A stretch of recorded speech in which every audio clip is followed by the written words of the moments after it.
உண்மையின் தாயே இறைவா, இறை மகனே இறைவா, தூய ஆவி இறைவா, உம்மை புகழ்கின்றோ. அன்புருவான இறைவா, அகிலம் காக்கும் இறைவா, அமைதி அருளும் இறைவா, உம்மை போற்றுகின்றோம். நெஞ்சில் சுமக்கும் இறைவா, நீதியில் நிறைவே இறைவா, சுமை தாங்கியே இறைவா, புகழ்ந்து போற்றி ஆராதிக்கின்றோம். கடவுள் நம்முள் வாழ விரும்புவதைப் போல் நாம் ஏழையுருள் வாழ வேண்டும். அதுவே நிலை வாழ்வு.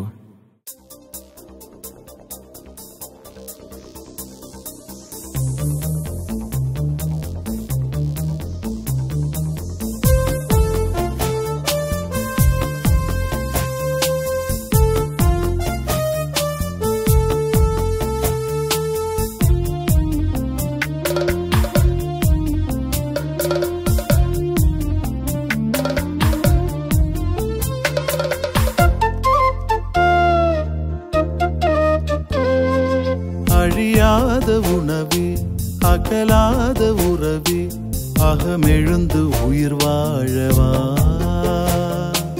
அழியாத உணவே, அகலாத உறவே, அகமெழுந்து உயிர் வாழவா.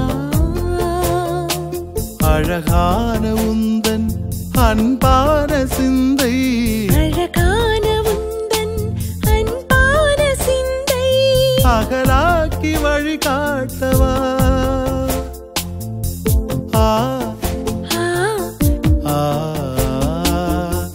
ஆ ஆ. ஆ.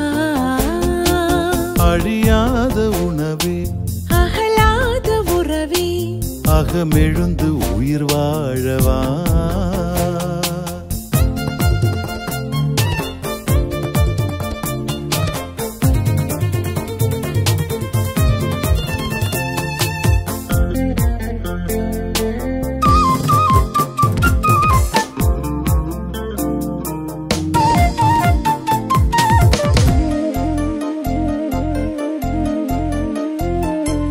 தனியாகும் போதும் தடுமாறும் போதும் தகைவில்ல நட்பின் துணையாகவா.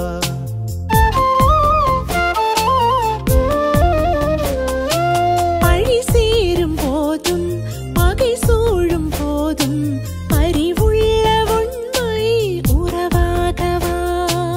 உண்டான உணவு ஞானம் விட பெரிது, உண்டான பானம் வானம் விட பெரிது. உன்னன்பை உயிருணவாய் உளம் தருகையில் உன்னேய பார்வைகள் உயிர் சேருதே.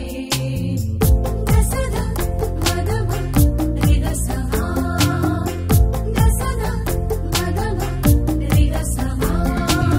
அழியாத உணவே, அகலாத உறவே, அகமெழுந்து உயிர் வாழவா.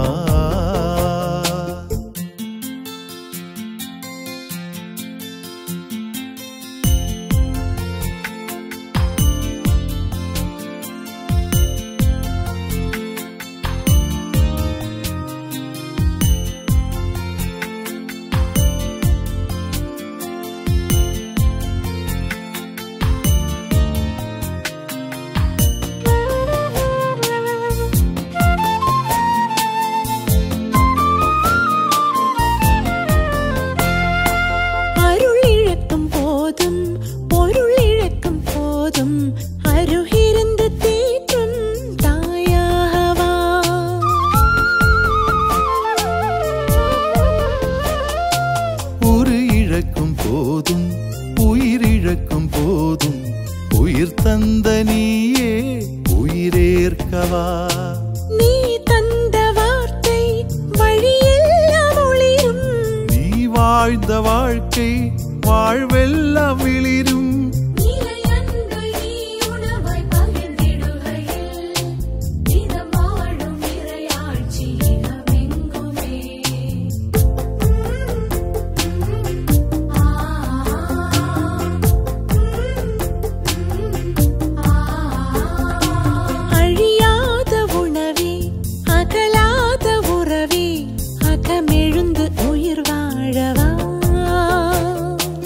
அழியாத உணவே அகலாத உறவே அகமெழுந்து உயிர் வாழவா. அழகான உந்தன் அன்பான சிந்தை.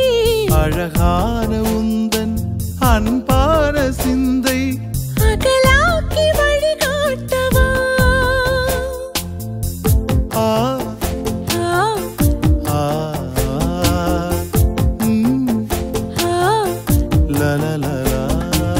அழியாத உணவே அகலாத உறவே அகமெழுந்து உயிர் வாழவா.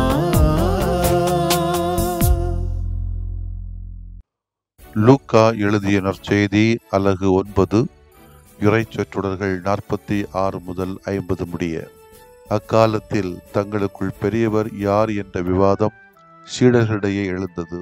இயேசு அவர்களின் எண்ணங்களை அறிந்து ஒரு சிறு பிள்ளை எடுத்து தம் அருகே நிறுத்தி அவர்களிடம், இச்சிறு பிள்ளையை என் பெயரால் ஏற்றுக்கொள்பவர் இவரும் என்னையே ஏற்றுக்கொள்கிறார். என்னை ஏற்றுக்கொள்பவர் என்னை அனுப்பினவரையே ஏற்றுக்கொள்கிறார். உங்கள் எல்லாரிலும் சிறியவரே பெரியவராவர் என்றார். யோவான் இயேசுவை பார்த்து, ஆண்டவரே, ஒருவர் உமது பெயரால் பேய் ஓட்டுவதைக் கண்டு நாங்கள் அவரை தடுக்க பார்த்தோம், ஏனெனில் அவர் நம்மை சாராதவர் என்றார். இயேசு அவரை நோக்கி, தடுக்க வேண்டாம், ஏனெனில் நமக்கு எதிராக இராதவர் நம் சார்பாக இருக்கிறார் என்றார். ஆண்டவரின் அருள்வாக்கு. இறைவா உமக்கு நன்றி. கிறிஸ்து இயேசுவிலே பிரியமுள்ள சகோதர சகோதரிகளே, மனிதர்களாகிய நாம் நமது வாழ்க்கையிலே பலவற்றை காண்கிறோம், பலவற்றை கண்டோம், பலவற்றை காண்போம். பலவற்றை ஆர்வமாக தெரிந்து கொள்ளும் நாம் எப்படி பேச வேண்டும் என்பதை கற்றுக்கொள்ள தவறிவிடுகிறோம். குழந்தைகள் இனிய குரல் எல்லாரையும் ஈர்க்கிறது. அந்த இனிய குரலில் பேசுகின்றவர் தான் பெரியவர்.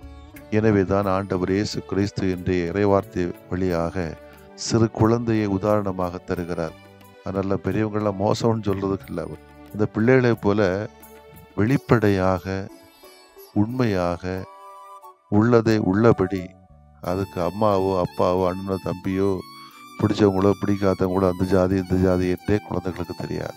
உண்மையை அப்படியே அப்பட்டமாக பேசக்கூடிய பிள்ளைங்க. இன்றைய உள்ள பிள்ளைங்க கொஞ்சம் நூதனமான பிள்ளைங்க தான் இருந்தாலும் பொதுவாக பேச வேண்டும் என்று சொன்னால் அவர்களைப் போல இனிமையாக பேசி நம்மோடு இருக்கின்றவர்களையும் இழுக்க ஈர்க்க ஆண்டவர் இயேசு அழைப்பு விடுக்கிறார். நாம் சரியாக பேசவில்லை என்றால் அதனால் பல விதமான தீமைகள் விளைகிறது. இன்றைய பல பிரச்சனைகளை நம்ம வீடுகள்லையோ அல்லது கிராமங்கள்லையோ அல்லது பொது பிரச்சனைகளையோ நாம் சந்திக்கிற பொழுது எதை பேசக்கூடாதோ அதை பேசுகிறோம், எதை எங்கே பேசக்கூடாதோ அதை அங்கே பேசுகிறோம். இதுதான் சில பிரச்சனைகளுக்கு தீர்வு காணாமலேயே போய்விடுகிறது.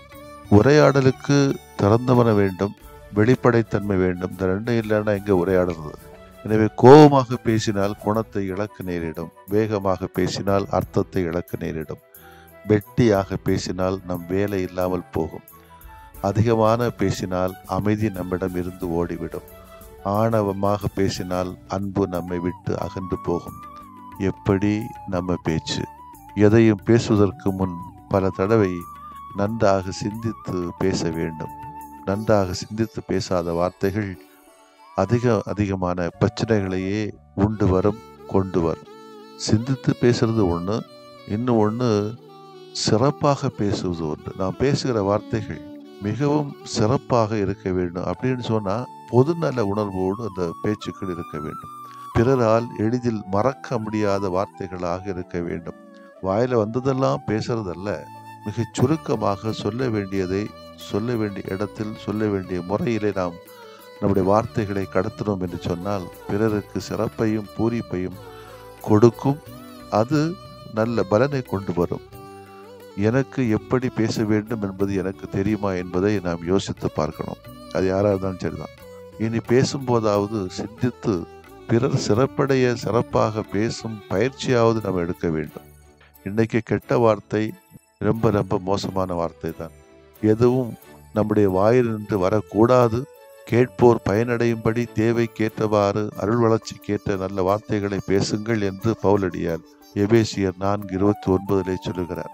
கெட்ட வார்த்தையை விட பொய் பேசுறாங்களே, அப்பட்டமா இவங்களை என்ன சொல்றது, ஒளிச்சொளிச்சு பேசுறது, வெளிப்படையா பேசாம இருக்கிறது, உண்மையை உறக்க சொல்லாமல் இருக்கிறது, ஆள் பார்த்து பேசுறது, மேட்டர் ஆஃப் இன்சின்சியாரிட்டி, இன்செக்யூர்டு வார்த்தைகள் எல்லாம் இன்றைக்கு பல இடங்களையும் வருவதை பார்க்கிறோம். பொது தலைவர்கள், சமூக தலைவர்கள், சமய தலைவர்கள், ஏன் மறை மாவட்டங்களில் திருச்சபைகளும் கூட இன்னைக்கு தலைமை பொறுப்புகளுக்கும் பதவிகளுக்கும் போட்டி போட்டு எதையோ பேசிட்டு இருக்காங்க.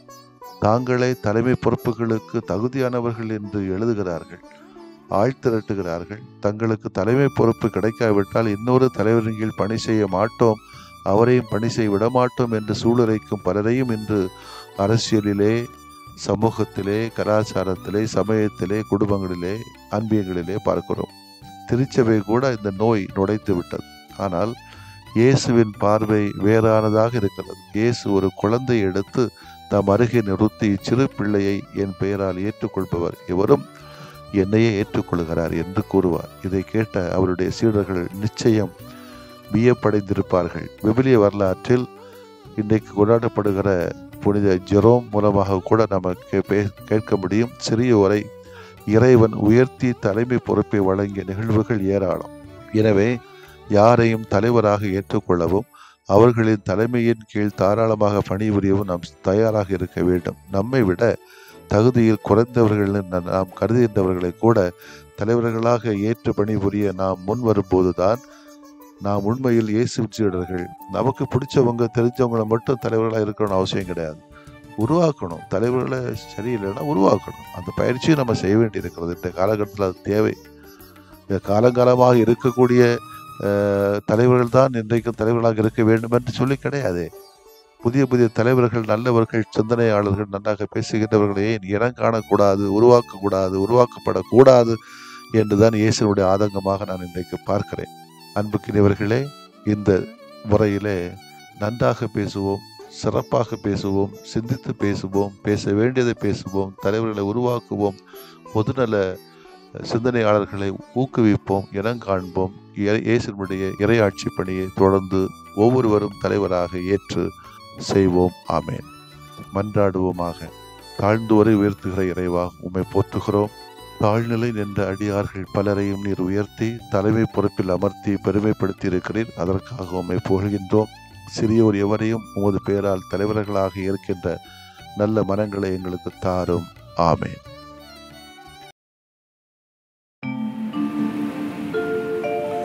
விரும்புகிறேன் நீயும் குணமாகு, அஞ்சாதே நான் என்றும் உன்னோடு. விரும்புகிறேன் நீயும் குணமாகு, அஞ்சாதே நான் என்றும் உன்னோடு.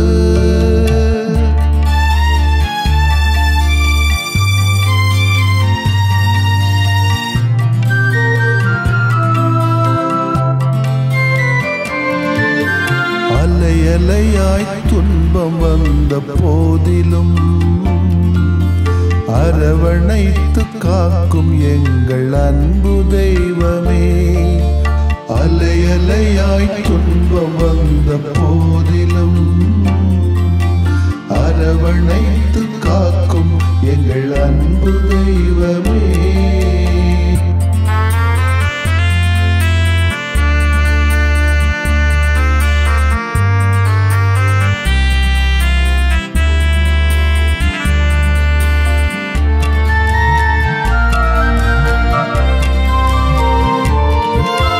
கடும் காய்ச்சலால் அவதியுற்றோம் தெய்வமே, உடல் வலியால் நொந்து போனோம் தெய்வமே. கேட்கும் குரல் கேட்ட மக்கு நலம் தாருமே. கேட்கும் குரல் கேட்ட மக்கு நலம் தாருமே. அலை அலையாய் துன்பம் வந்த போதிலும் அரவணைத்து காக்கும் எங்கள் அன்பு தெய்வமே.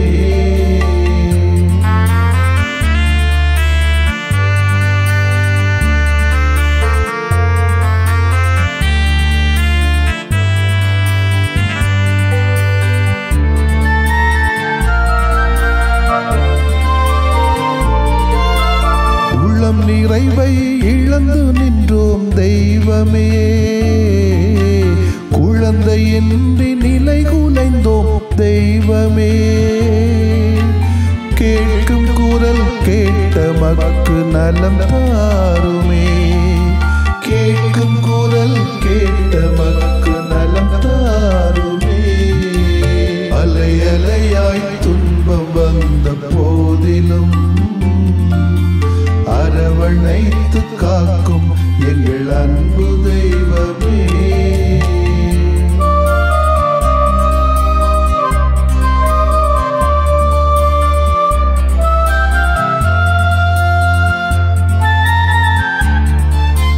குடி போதையில் பேதையானும் தெய்வமே. குடும்ப மகிழ்வை குலைத்து விட்டோம் தெய்வமே. கேட்கும் குரல் கேட்ட மக்கு நலம் தாருமே. கேட்கும் குரல் கேட்ட மக்கு நலம் தாருமே. அலை அலையாய் துன்பம் வந்த போதிலும் அரவணைத்து காக்கும் எங்கள் அன்பு தெய்வமே.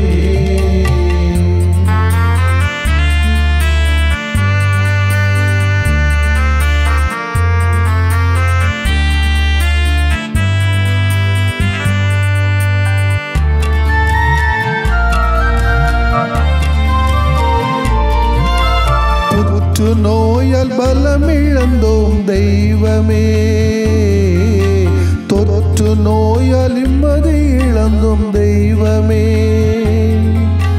கேட்கும் குரல் கேட்ட மக்கு நலம் தாருமே. கேட்கும் குரல் கேட்ட மக்கு நலம் தாருமே. அலை அலையாய் துன்பம் வந்த போதிலும் அரவணைத்து காக்கும் எங்கள் அன்பு தெய்வமே. அலை அலையாய் துன்பம் வந்த போதிலும் அரவணைத்து காக்கும் எங்கள் அன்பு தெய்வமே.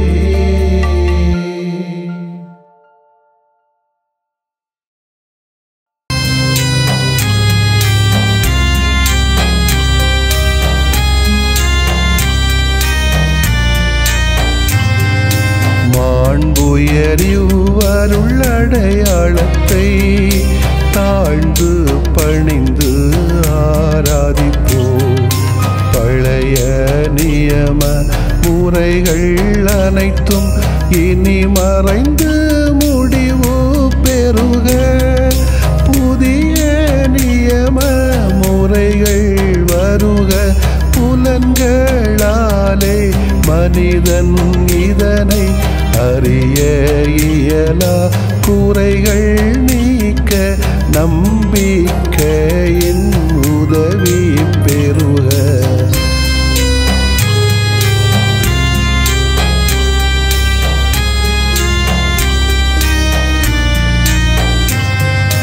தந்தை அவர்க்கும் மகன் அவர்க்கும் புகழ்ச்சியோடு வெற்றியாக்கும். மீட்பின் பெருமை மாட்சிமையோடு வலிமை வாழ்த்து யாவுமாக. இருவரிடமாய் வருகின்றவராம் தூய ஆவியானவர்க்கும் அளவில்லாத சமப்புகழ்ச்சி என்றுமே உண்டாகுக. ஆமென். வானின் என்று அவர்களுக்கு அப்பமளித்தீரே. இனிமையெல்லாம் தன்னகத்தில் கொண்ட அப்பம் இதுவே. மன்றாடுவோமாக. இறைவா, இந்த வியப்புக்குரிய அல்வடையாளத்திலே உம்முடைய பாடுகளின் நினைவை எங்களுக்கு விட்டு சென்றீ. உம் திருவுடல் திருரத்தமாகியவற்றின் தூய மறைபொருளை வணங்கும் நாங்கள் உமது மீட்பின் பயனை இடைவிடாமல் துய்த்து உணர்ந்து மகிழ அருள்வீராக. தந்தையாகி இறைவனோடும் தூய ஆவியாரின் ஒன்றிப்பில் இறைவனா என்றென்றும் வாழ்ந்து ஆட்சி செய்கின்ற உம்மை மன்றாடுகிறோம். ஆமென்.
புகழுக்குரிய